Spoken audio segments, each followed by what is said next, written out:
Tiago, filho de Zebedeu, o maior. Segundo o Novo Testamento, Tiago era filho de Zebedeu e Salomé, e irmão do apóstolo João Evangelista. Tiago nasceu em Betsaida, Galiléia. Ele era o mais velho dos dois apóstolos, filhos de Zebedeu, que também foi conhecido como Saint James the Great. Era casado, tinha 4 filhos e vivia próximo dos seus pais, nos arredores de Cafarnaum, em Betsaida.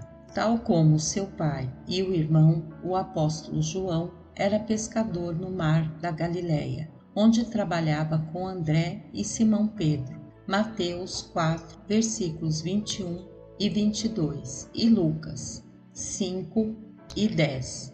Era um pescador e exercia sua profissão em companhia de João, o seu irmão mais jovem, e associado a André e Simão.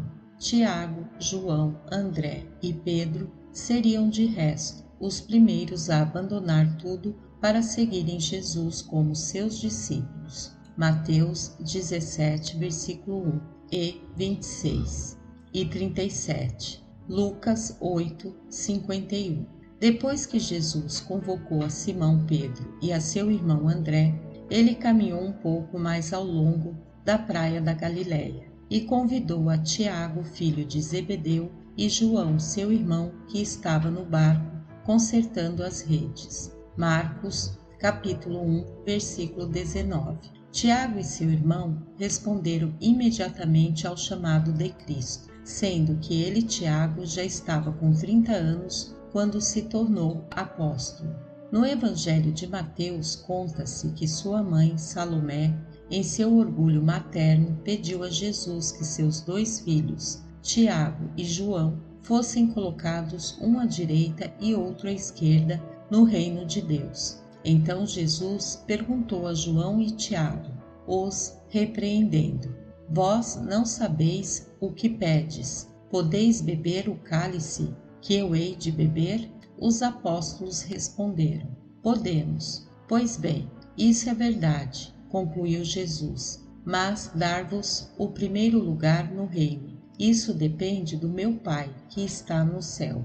Este episódio causou alguma irritação entre os demais apóstolos, pois era uma tentativa óbvia destacar-se acima do grupo. E deve mesmo ficar claro que foi a mãe de Tiago e João, por si própria, quem fez o pedido para serem concedidos aos seus filhos os lugares à mão direita e à mão esquerda de Jesus. Quando eles declararam que estavam prontos para assumir tais responsabilidades, deve ser reconhecido que estavam conscientes dos perigos inerentes à suposta revolta do Mestre contra o poder romano, e também que estavam dispostos a pagar o preço disso. Tiago e o seu irmão João desfrutavam da vantagem de haver conhecido Jesus antes de qualquer dos outros apóstolos. Tiago, ao conhecer o chamado do Cristo, aceitou também entrar num sério processo de santificação,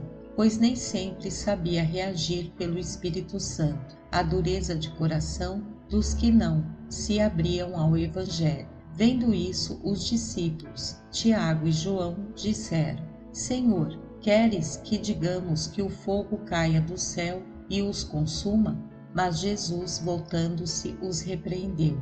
Lucas 9, versículo 54. De tal maneira, o coração de Tiago foi trabalhado pela graça do Espírito Santo. Tiago Zebedeu era um pensador e um planejador bem equilibrado. Junto com André, ele era um dos mais ponderados do grupo dos apóstolos. Era um indivíduo vigoroso, mas nunca tinha pressa para nada. Tiago foi um excelente contrapeso para Pedro. Segundo a Bíblia, é um dos discípulos mais íntimos de Jesus de Nazaré, já que em várias ocasiões, onde Jesus só se fazia acompanhar por 3 apóstolos, era ele escolhido.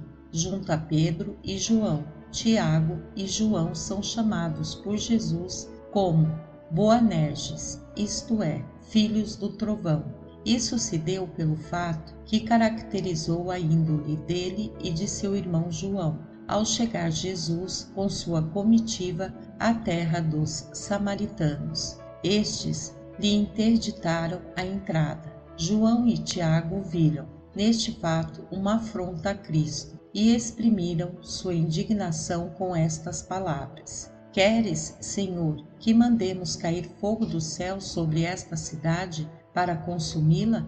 Jesus, porém, os repreendeu, dizendo: Vós não sabeis de que espírito sois. O Filho do Homem não veio para perder, mas para salvar as almas. Lucas 9, versículo 54. A característica que Jesus mais admirava em Tiago era a afeição compassiva do Mestre, o interesse compreensivo manifestado por Jesus para com o pequeno e o grande, o rico e o pobre, exercia uma grande atração sobre ele. Esse competente apóstolo possuía um temperamento contraditório.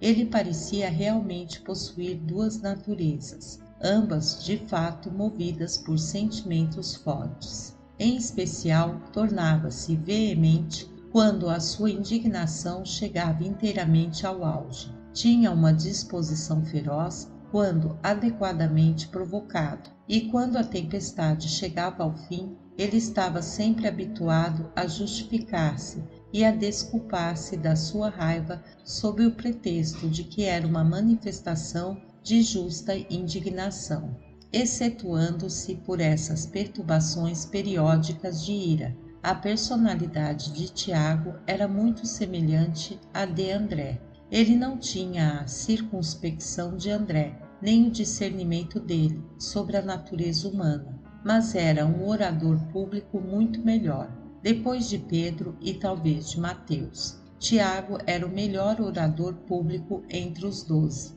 Se bem que não fosse melancólico, Tiago podia estar quieto e taciturno em um dia e muito falante e contador de histórias no outro. Em geral, ele falava livremente com Jesus, mas entre os 12, durante muitos dias seguidos, ele permanecia silencioso. A sua grande fraqueza estava nesses intervalos de um silêncio inexplicável. Tiago é citado entre os testemunhos da terceira aparição de Cristo após a sua morte e ressurreição, nas margens do lago de Tiberíades. O traço notável da personalidade de Tiago era sua capacidade de ver todos os lados de uma questão. De todos os 12, era ele quem chegava o mais próximo de captar a importância e o significado real do ensinamento de Jesus. Também ele havia sido lento a princípio para compreender o que o Mestre queria dizer, mas logo que eles terminaram os aperfeiçoamentos, Tiago estava de posse de um conceito superior da mensagem de Jesus. Era capaz de entender uma gama bastante ampla de naturezas humanas. Ele se dava bem com o versátil André, com o impetuoso Pedro e com o seu contido irmão João. Tiago foi o primeiro mártir entre os apóstolos. Era um dos 3 mais próximos do Senhor e participou tanto da transfiguração no Monte Tabor, Marcos 9, versículos 2 ao 13, com a sua beleza, na qual sobressaía o esplendor da divindade do Senhor, como na angústia no horto do Getsemane. Marcos 14, versículo 32. Por ocasião, testemunhou a ressurreição da filha de Jairo. Marcos 5, versículo 37. E estava no Monte das Oliveiras, pouco antes da prisão de Jesus, segundo Marcos, capítulo 3, versículo 17. Assim viu também que o Filho de Deus, para carregar o peso do mundo, experimentou todo o nosso sofrimento e é solidário conosco. De acordo com Isidório de Sevilha, em De Vita et Obtu Sanctorum, após a ascensão de Jesus, teria evangelizado a Espanha, tornando-se seu primeiro evangelizador e depois seu patrono. Conta-se também que após a morte de Jesus permaneceu em Jerusalém com Pedro. As tradições afirmam que ele foi o primeiro missionário cristão na Espanha. foi o primeiro bispo de Jerusalém, cuja igreja dirigiu entre 42 e 62 d.C. Embora Tiago e João tivessem os seus problemas tentando trabalhar juntos, era inspirador observar como os dois se davam bem. Não tinham tanto êxito quanto André e Pedro, mas se saíam muito melhor do que era de se esperar. Em geral, de dois irmãos, especialmente de dois irmãos tão teimosos e determinados. E por estranho que possa parecer, esses dois filhos de Zebedeu eram muito mais tolerantes um com o outro do que com estranhos. Eles nutriam uma grande afeição entre si e sempre haviam sido bons companheiros na recreação.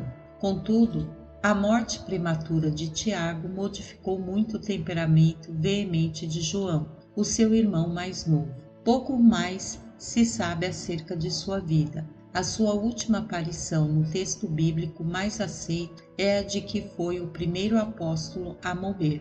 Sendo modesto e pouco dramático, era um servidor do cotidiano, um trabalhador despretensioso quando compreendeu algo do real significado do reino. E ele não buscou nenhuma recompensa especial. Quando Jesus perguntou se eles estavam prontos para beber do cálice, eles responderam afirmativamente. E quanto a Tiago, isso acabou sendo a verdade ao pé da letra. Ele bebeu do cálice com o Mestre, visto ter sido ele o primeiro dos apóstolos a sofrer o martírio. Foi preso juntamente com Pedro e decapitado por ordem do rei Herodes Agripa. Atos 12, versículo 2, cerca do ano 44, quando ele seria ainda bem moço, em Jerusalém. É, aliás, o único apóstolo cuja morte vem narrada na Bíblia, nos Atos dos Apóstolos, capítulo 12, versículos 1 e 2. Ele, Herodes, fez perecer pelo fio da espada Tiago, irmão de João. Tiago viveu a vida na sua plenitude e, quando o fim chegou, comportou-se com tanta dignidade e fortaleza que até mesmo o seu acusador e denunciador, que testemunhou seu julgamento e execução, ficou tão tocado que se afastou às pressas da cena da morte de Tiago, para juntar-se aos discípulos de Jesus. Centenas de anos mais tarde, provavelmente em 813, o bispo da região da Galícia, Teodomiro, da cidade de Íria, foi informado da ocorrência de um milagre nos campos da Via Ária, atual região galega. Para revigorar essa tradição, no século IX, o bispo afirmou ter encontrado as relíquias do apóstolo, e desde aquela época a cidade, que depois mudaria o nome para Santiago de Compostela, tornou-se importante meta de peregrinações, especialmente durante a Idade Média. Segundo os relatos, uma estrela fixa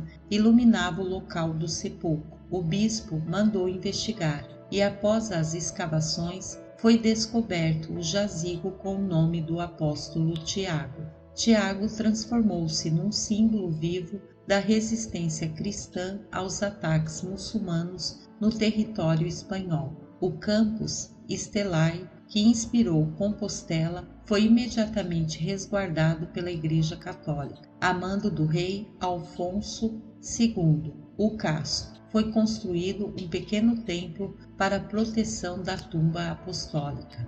Porém, em 997, o templo foi incendiado pelos muçulmanos. Desta vez, o rei Afonso III ergueu um novo templo, muito maior do que a capela de pedras construída no reinado de Afonso II.